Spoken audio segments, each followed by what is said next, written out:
हाफिज अब्दुल अलीम साहब थे जो नात रसूल मकबूल सल्लल्लाहु अलैहि वसल्लम गुनगुनाने के लिए आपके सामने हाजिर हुए थे। अभी भी जो हजरात खड़े हैं उनसे अर्ज करूँगा कि जलसे की कार्रवाई को आगे बढ़ाने से पहले आप अपनी अपनी जगह ले लें, अपनी अपनी नशिस्तों पर आकर के बैठने की कोशिश करें। आइए बिला किसी ताखीर जलसे की। मदरसे पे मामला आया, अपनी आवाज को बुलंद किया। कब्रिस्तान पर मामला आया तो अपनी आवाज को बुलंद किया। लेकिन इस वक्त जो है इनकी आवाज तनहे तनहा काफी नहीं है। वो इसलिए कि इस वक्त पूरे मुल्क हिंदुस्तान की हर मस्जिद पर खतरा मंडला रहा, हर मदरसे पर खतरा मंडला रहा, हर कब्रिस्तान पर खतरा मंडला रहा, हर दरगाह पर खतरा मंडला रहा है। अब ये तनके तनहा जो है सिर्फ आवाज बुलंद कर सकते हैं। इनकी आवाज को हुकूमत के ठेकेदार जो अपनी कुर्सी पर बैठकर हमारे ऊपर तरह तरह के कानून को नाफिज कर रहे थे और धांधली करके अपना बावला मचा करके हमारी मसाजिद और मदारिस और खानकाह और दरगाह और कब्रिस्तानों पर हमले कर रहे थे, उन हमारी और आप सबकी अब इसमें किसी को ना देखना है। ये ना किसी तहरीक का मामला है, ना किसी जमात का मामला है, ना किसी मस्जिद का मामला है। अगर ये कानून पास हो गया और गंदी सियासत इसका अमल में लाने में अगर कामयाब हो गई और अगर किसी मस्जिद पर जब ढाबा बोला जाएगा तो मस्जिद से ये ना पूछा जाएगा कि बताओ तुम्हारा जो मसलक है वो क्या है। वो कब्रिस्तान से ये नहीं पूछा जाएगा कि सुन्नी का कब्रिस्तान है कि तबलीगी का कब्रिस्तान है, बल्कि ये कहा जाएगा कि मुसलमान की प्रॉपर्टी हम इस पर कब्जा करते हैं। प्यारे और मोहतरम इस्लामी भाइयों, आज हुकूमत हमारे लिए खड़ी है। आज देखेगा कि तरह तरह के मंसूबे मुसलमानों के लिए, सारी चीजें मुसलमानों पर आयद कर दी जा रही है। याद रखो हमारा हाल उस मुर्गे की तरह है कि एक शख्स ने एक मुर्गे को पाला, चाहा कि उसे जुबा कर दे, लेकिन सोचा कि यार इसे जुबा करूंगा तो ऐसे ही नहीं जुबा करूंगा, कोई वजह तलाश करूंगा, बगैर वजह इस मुर्गे को जुबा नहीं करूंगा। अब क्या किया, वजह तलाश करने लगा। कहा कि मुर्गे से कहने लगा कि देख, अगर मुर्गे को कहा खिलाफ आदत उससे ये बात कही कि तू रोजाना बांग देता है, अजान देता है, अब तुझे करना यह है कि कल से तू अजान देना बांग देना बंद कर दे। अगर तूने बांग दी, अजान दी, तो मैं तुझे है ना ज़बाह कर दूंगा। मुर्गे ने जी हुजूरी करते हुए मुंडी झुका ली और कहा कि ठीक है, कल से अजान और बांग तेरा बंद कर दूंगा। अजान और बांग देना बंद कर दूंगा। अब दूसरे दिन मालिक ने सोचा कि यार इसकी रोजाना की आदत है, कैसे बंद कर देगा। रोजाना मालिक सुबह उठा, उसने देखा कि मुर्गा बैठा हुआ है, बांग नहीं दिया, खामोश बैठा रहा। जब उसने मंजर देखा तो मालिक हैरान हो गया कि यार इसे ज़बाह करना था, वजह तलाश कर रहा था, मैं वजह ना मिली, अब क्या करूं। अब मालिक कि जब तुम पे जुल्म हो तो अल्लाह से दुआ भी करो और जिहाद भी करो, तो आप करेंगे ना इंशाअल्लाह। पीठ नहीं दिखाना है। दोस्तों और बुजुर्गों, अभी हम जब ईदगाह पे नमाज पढ़ते हो, मस्जिद में नमाज पढ़ते हो, तो जब नमाज अदा की जाती है अल्लाह की रजा के लिए, तो जब हम सपने खड़े होते हैं एक सपने, तो वहां पर लखपति भी खड़ा होता है और गरीब आदमी भी खड़ा होता है। अल्लामा इकबाल ने जो शेर नकल फरमाया, क्या खूब कहा है, एक ही सप में खड़े हो गए महमूद और अयाज, एक ही सप में खड़े हो गए महमूद और अयाज, ना कोई बंदा रहा ना कोई बंदा नवाज। दोस्तों, ये इस्लाम की खासियत है और मजहब इस्लाम की जो खासियत है वही हमारे संविधान की खासियत है। संविधान ने, कॉन्स्टिट्यूशन ने सबको एक जैसा यहाँ पर हक दिया है, वोट का अधिकार सबको समान दिया है, तमाम चीज़ों में यहाँ पर दिया गया हक बराबर है। और मजहबी आज़ादी जो दी गई है वो भी तमाम लोगों को एक जैसी आज़ादी दी गई है। कहीं भी फर्क नजर आता है कि हमको नहीं आता है। अभी कुछ लोगों ने चाहा कि भी संविधान को बदला जाए। उन्होंने 2024 में नारा लिया था 400 पार, हम संविधान बदलेंगे। संविधान बदला नहीं बदला, वो 400 पार भी नहीं गए। उनको चीज ध्यान में आ गई कि हम संविधान बदल नहीं सकते।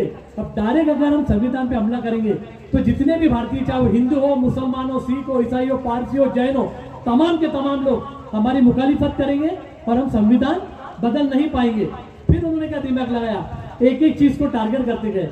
सबसे पहले टारगेट उन्होंने हमको किया, ट्रिपल तलाक वगैरह कितनी चीजें लाए और वक्फ का कायदा लाए हुए। अब वक्फ का जो कायदा है मेरे दोस्तों, ये बहुत अहम है और ये कायदा अंग्रेजों के टाइम से अमल में आया है। अभी वक्तों को थोड़ा ये समझना पड़ेगा कि हम इसका विरोध एहतिजाज क्यों कर रहे हैं।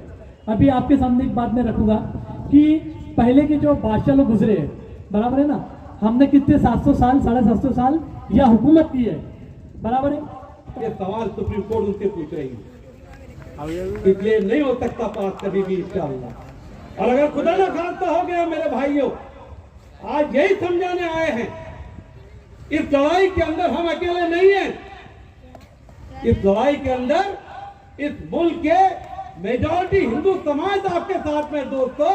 अरे क्या शिवसेना उद्धव बाल ठाकरे, क्या समाजवादी पार्टी, क्या कांग्रेस पार्टी, क्या राष्ट्रवादी शरद पवार पार्टी, क्या आम पार्टी या क्या एमआईएम, कौन सी पार्टी नहीं है दोस्तों।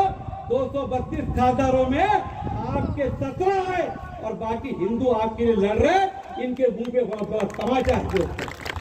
जोरदार तालियां हमारे उन भाइयों की पार्टी को लिए बचाइए जिन पार्लियामेंट के अंदर उन्होंने ये नहीं देखा कि मुसलमानों का मसला है, हम कहते इसमें बोलना हुकूमत की शिकस्त हुई कि ज्यादा मेजॉरिटी में हिंदू भाई हमारे लिए खड़े हुए, वहां पर सबसे ज्यादा खड़े हुए। दोस्तों ये हकीकत है, कोई फसाना नहीं, कोई कहानी नहीं है।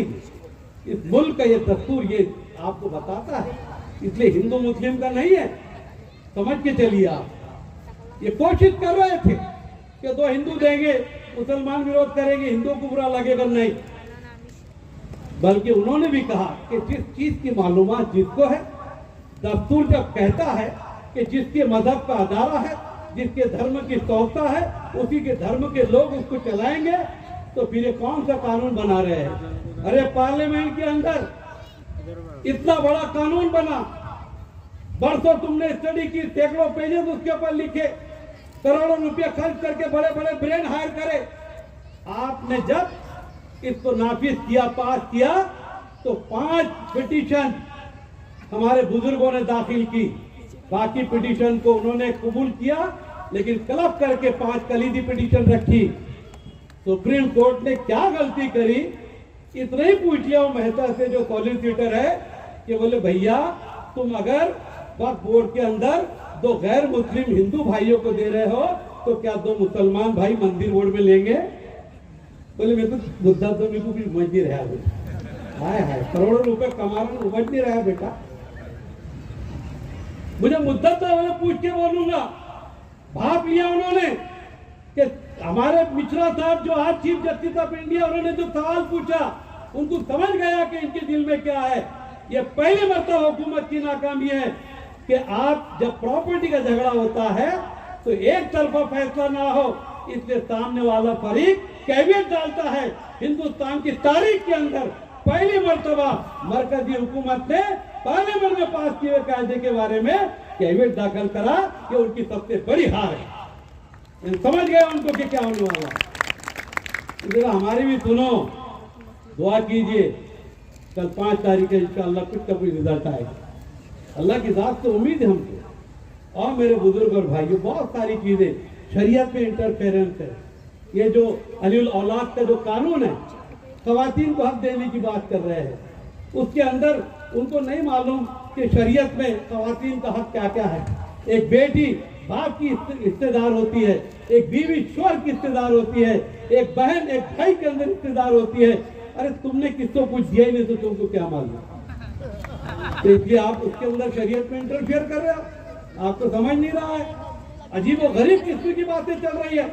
झूठ बोला, छलावा आया, ये एक्ट छलावा।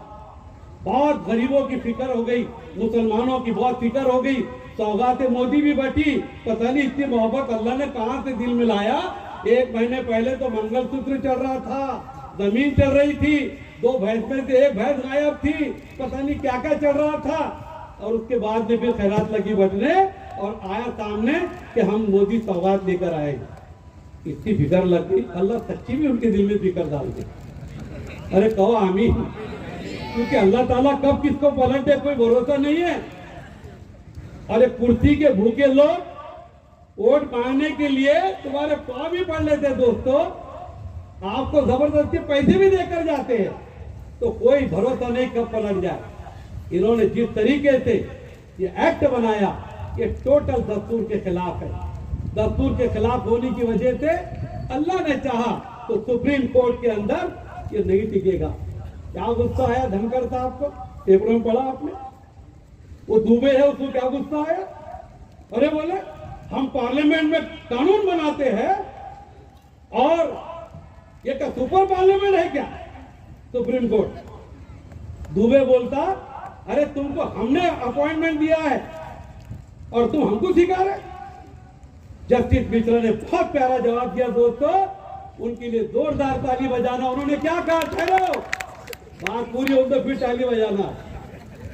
जस्टिस मिश्रा ने कहा कि धनखड़ साहब, दुबे साहब, हमारा तकर्रुर तुमने किया है, लेकिन सुन लो, हमारा अपॉइंटमेंट इस मुल्क के अंदर पार्लियामेंट के बनाए हुए कायदे नहीं, दस्तूर इजाजत देगा तो कायदा बनेगा। हम प्रोटेक्शन कर बनाया गया। आप ख्याल रखो कि ये वक्फ कायदा 1913 से ब्रिटिश कानून से चल रहा है। 1995 में उसको डिटेल बनाया गया।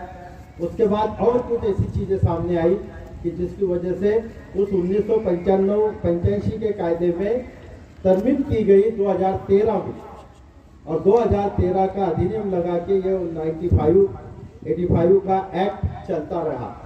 यानी 1913 का ये कायदा 1923, 1954, 1995 और 2013 ये ऐसा चलता रहा। 2024 में हमारे होम मिनिस्टर ने 8/8/2024 को हाउस में ये बिल डाला और कहा कि हमको ये कायदे में अमेंडमेंट करना है।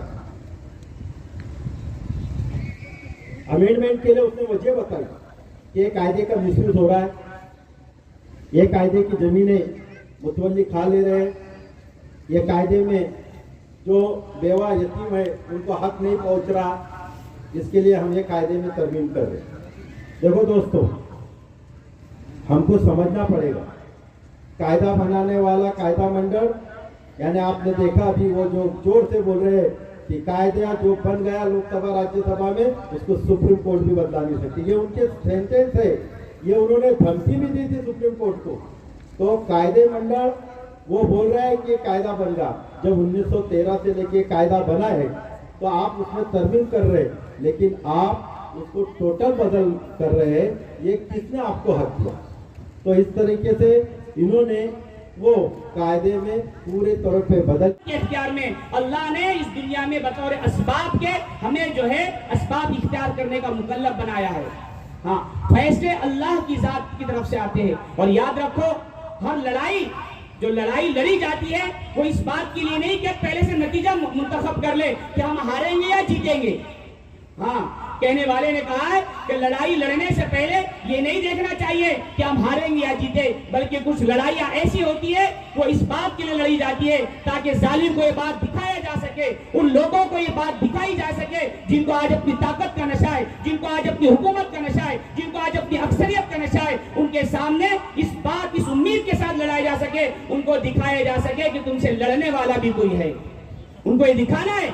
आज तक हमने ये चीज दिखाई नहीं, आज ये मौका आया है। ये तो अल्लाह की तरफ से एक एहसान है कि अल्लाह ताला ने जिसके कुरान में फरमाया आसान तकराउ शैअन व खैरुल लकुम आसान तुहिब्बु शैअन व शर्रुल लकुम, कि कभी-कभी कुछ चीजें ऐसी होती है अल्लाह की तरफ से जो हमारे लिए जिसको हम अच्छा नहीं समझते, लेकिन उसमें मुसलमानों के लिए, इंसानों के लिए खैर होता है। और कुछ चीजें ऐसी होती है जो इंसान अपने लिए अच्छा समझता है, लेकिन हकीकत में वो अल्लाह की तरफ से शर का जरिया होती है। ये आज अगर ये काला कानून आया है तो आज इसका नतीजा हम देख रहे हैं कि बरसों से जो इस मुल्क में काम नहीं हो रहा था, आज मैं सिर्फ इस सुप्रीम कॉलोनी की नहीं बल्कि मैं इन जिम्मेदारों के साथ पूरे जिले के अंदर घूम रहा हूँ। मुझे ये बात बड़ी खुशी के साथ, बड़े दिल की मुबारकबादी के साथ कह रहा हूँ मैं कि ऐसे स्टेजों पर ऐसे सारे उलमाए किराम एक दूसरे का इस्तेकबाल कर रहे, एक दूसरे को खाना खिला रहे, जो कल तक जो है एक दूसरे से हाथ मिलाना पसंद नहीं करते। हाँ, इस काले कानून की वजह से अगर आज हमारा इत्तेहाद इत्तेफाक जिंदा है तो ये अल्लाह का बड़ा एहसान है। मुझे उम्मीद है कि इंशाअल्लाह ये इत्तेहाद इत्तेफाक ता कयामत मुसलमानों के अंदर रहेगा, ताकि इस तो मैं सुप्रीम वासियों की तरफ से, हमारे सारे ट्रस्टियान की तरफ से माफी मांगता हूँ, क्योंकि वक्त इसलिए नहीं पूरा दे पाए, क्योंकि परमिशन का भी मामला बहुत ज़्यादा करीबी था। और अभी मोहसिन भाई को पुलिस डिपार्टमेंट से फ़ोन भी आ गया कि ताबड़तोड़ प्रोग्राम को ख़त्म किया जाए। तो मैं मस्जिद उमर के ट्रस्टी, मस्जिद या रसूल के ट्रस्टी, मस्जिद के उस्मानिया के ट्रस्टी, जमजम के ट्रस्टी, ताजुल औले के ट्रस्टी, इन सब का शुक्रिया अदा करता हूँ।